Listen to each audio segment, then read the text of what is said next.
Let's get to this because we're running out of time here. We do need to talk about here's your daily reminder that the NHL is barely holding it together. Steve, in 8 minutes, can you please tell us what happened between Columbus and Carolina, I believe? Give me this. Go. Give me this. Just explain it because I don't get it. So, God bless Aaron Portzline, by the way. One of the best beats in the business covering the Columbus Blue Jackets. So, yesterday something happened in a Blue Jackets versus Carolina Hurricanes game.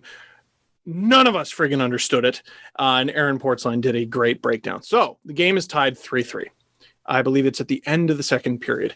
The Hurricanes enter the zone, the Blue Jacket zone, and they have the puck for a while, nearly 20 seconds, and then they score a goal. And then John Tortorella, coach of the Columbus Blue Jackets, have you heard of him? He says, I'm going to challenge this. Now, you get a penalty if you challenge an offside review and you're wrong, right? So it's very rare to see it. So goal goes in. Goal goes in. Goal goes in. And remember, Sheldon Keefe did this, and they were on the broadcast. They were even like, whoa, when a goalie challenges now, it means something because not only do you get scored against, but there's also a penalty. So that's the risk that John Tortorella is taking here. The Blue Jackets get scored on. They go to the review. It's not that long a review. And the call on the ice stands, we have a goal. At intermission, which was very shortly after, the Blue Jackets were set to go into the third period, killing a penalty for the wrong challenge. Right. That penalty is canceled. How? Because they took a look at it again during the intermission. They got the call wrong. And it was offside, meaning the call should have been no goal. So as a friendly compromise, they say to the Blue Jackets, "Okay, we're taking away the penalty." To which the Blue Jackets respond, "Cool, thank you for that. Does that mean the goal comes off too?" And they go, "LOL, no, absolutely not." So, here is what Aaron Portzline's reporting revealed. Someone in the not the newsroom, someone in the situation room, I guess, in Toronto, where they review these things, was being losers. I know. Well, this poor guy, and I can sympathize with this, made a mistake.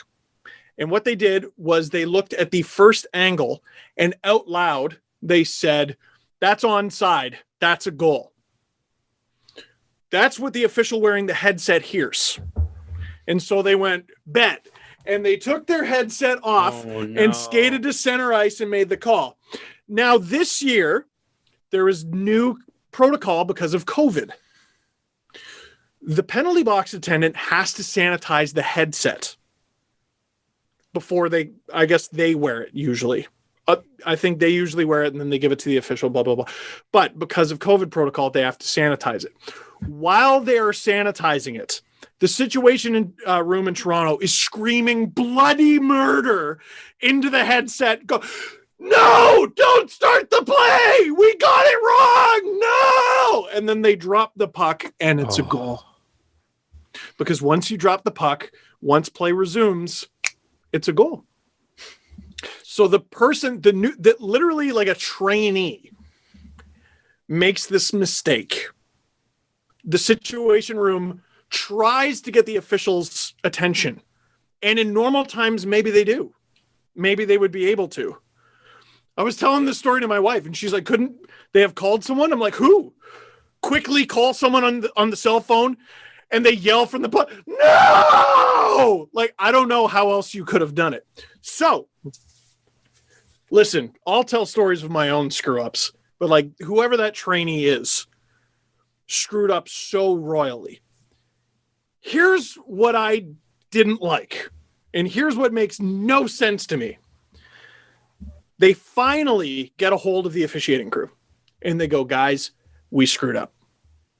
And they have to deliver that news to the Hurricanes, and they have to deliver that news to the Blue Jackets.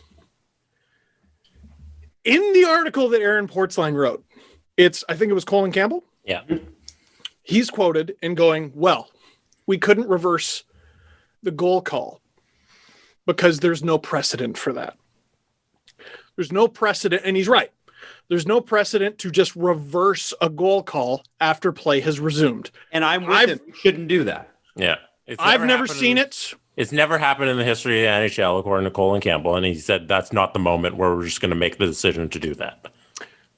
But as I continued reading, I'm like, well, I don't remember them ever just canceling a penalty halfway through it either when the other team hadn't scored, which he acknowledges in his quotes. He goes, well, I don't know if that's ever happened either. But we wanted to get it right. But you didn't. Well, you didn't want to get it that right, I guess, because now Columbus is no longer killing a penalty, but it's still a one-goal game that their opponent leads. And by the way, that's how it ended. It ended up being 6-5. There was but it's a one-goal game. There was 4 more goals that were scored. It became still a one-goal game. Still a one-goal game. Totally. But and let me throw this at you. Does Columbus get that minute back that they spent on the penalty kill before the period ended? So this is the suggestion made by very many. You have to add, I think it was about a minute. Now, there is precedent for that. Mm-hmm.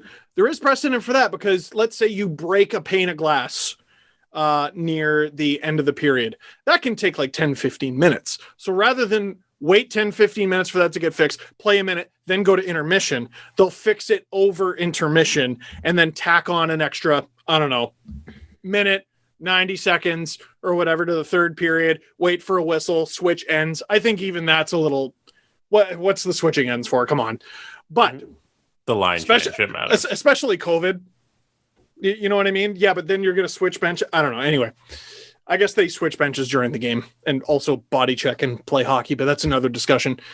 So they broke precedent, in my opinion, by canceling the penalty halfway through. And if I'm Rod Brindamore and the Carolina Hurricanes, I go, what are you doing? Okay, you got the call wrong. That's my problem? That's my problem? But to me, the team, you either go one way or the other. You either go, we're getting this right by canceling the penalty and the goal, or you say we are not breaking precedent. We made a mistake. Oh, well. We're human beings. We're human beings, and we'll cop to it afterward. That's what you should do. But what they did was they tried to minimize the damage without actually righting a wrong. Now, there is an argument in favor of not canceling the goal beyond the fact that there's no precedent for it. And it's from Reese Jessup. That's _offside, who used to work, I think it was for the Florida Panthers. And he goes, any talk about striking the goal is absolutely insane. This play that was quote unquote illegal is absolutely hair splitting in that the offside entry had zero impact on the goal or actual entry whatsoever. This is a good goal 100 times out of 100, and the offside rule continues to be ridiculous. Now, I can agree with him that the offside rule, I mean, offsides in general, we can talk about should that even be in the game, but should there be a time limit on when a goal can be challenged? But which I do think they should have that, but then you're going to be reviewing, there's going to be like a 9.9 situation. Mm-hmm. And you're going to have to review not just the play, but also the clock. And it's going to take half a frigging hour for one goal challenge. So in this situation, though, the NHL made a conscious choice to get this wrong. They did. And you can put blame on that trainee who initially got the call wrong. I'm sure they're sick. I'm sure they feel terrible. It wasn't his responsibility to say anything on the microphone as well. His job, his title, I think, is video technician. He literally just sends files from the situation room to the referees. He just sends files. On the mic then? Because he has to listen to the situation room. They say, hey, send video A to referee, go. And he literally just punches a button. It goes to the iPad. But he's like, I saw it. It's a goal. And he's just supposed to shut up. And maybe I misunderstood this in the article, but I think usually the situation room would be everyone in a situation room. But because of COVID, they're not. Right? No, it's not a bunch of people in the same room making the decision. Do I have that wrong? In some situations, a lot of it's remote as well, because you got the guys in Columbus, then you got the guys in Toronto, then you got Colin at home, then you got the video technician who's like up in the press box. So they're all kind of remote and just on mics. Yeah. So there was a miscommunication caused by this one person, and it was wrong. What they did was wrong. The call was wrong. Wasn't their call to make. I don't understand how they made the conscious decision to get it half right. Yeah. I have a question. Can anyone explain why they got it half right? That's a very good question. I have a procedural question, if I may. Okay, sure. Guys, I'm a ref in the NHL. Boo! I skate 60 million kilometers a game. I'm in great shape. I'm away from my family a lot. It's COVID. Things are hard. Okay? Sure. Not easy to be a ref. And also, these freaking millionaires are bitching at me. Yeah. Great. Crosby. Yeah. Bunch of losers. But I worked my whole life to get here, and I'm really excited about it.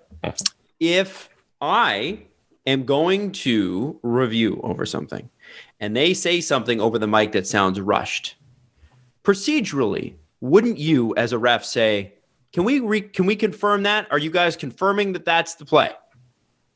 All the ref has to do is say, Toronto, please confirm. Please reconfirm. Am I hearing you right? So the guy on the phone who pressed the wrong mic button, Yeah. the ref needs to be like, are you sure? So Let's just check. the trainee on the phone said it succinctly to the referee, and he said it twice in the quote. He says he was offsides. That was a good goal, and the ref hears that and he walks away. And then if I'm the ref, who are you? Just so this is the identify yourself, please. Procedurally now, are you going to have to be like, this is Chris King, and that's a good goal? Yes. This is Chris King, and that's not a good goal. Yes. Yeah, so maybe that's the change they make. Yes. And that always should have been the way. Right. You can't have everybody talking. It's Chris King's job. Yeah. Well, and now, so now this is funny. Now, did the trainee even know who they were speaking to? Who knows? Because maybe they thought, oh yeah, I'm on the line with Chris or whoever. Guess we gotta call and it's the ref. Yeah. And then they go to center ice and they're like, yep. And he's like, shit. And then you're just feeling sick. And, also, let me throw this out there. I also think some of the responsibilities on the ref here too, because you said it was a very short review. Yeah. Well, Ring some alarm let me just bells? say, I was trying to paint a picture and I assumed it was short because they only looked at one angle. Okay. And it sounded like there were at least 3 available. It must have been short then. It was. That was the first video the trainee sent over, and he said it at the same time he was setting the first video. God. He said, that's onside. That's a good goal. I'm telling some of the responsibilities on the ref on this one, guys.